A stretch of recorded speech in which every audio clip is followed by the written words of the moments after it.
Урматтуу кесиптештер, мен өзүмдүн фракцияма мен ыраазычылыгымды айтамын. Ушул мени көрсөткөнүгө бюджет комитетине төрагалыга. Мен өзү талапкерлигимди аламын. Себеби дегенде ушул бизде дагы ушул реалдуу болсун деген айткым келет да жогорку кеңештечи. Мына азыр эки комитет бар экен.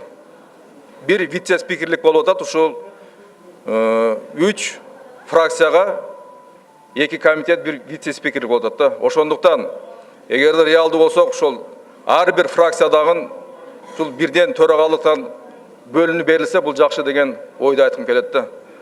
Ошондуктан урматтуу депутаттар, мен өзүмдүн талапкерлигимди алып жатамын. Сиздерге дагы ушундай мүмкүнчүлүк берип, ар бир фракцияга бирден төрагалык жок дегенде тийсин. Ушуну айтып келип кетип жатат. Рахмат.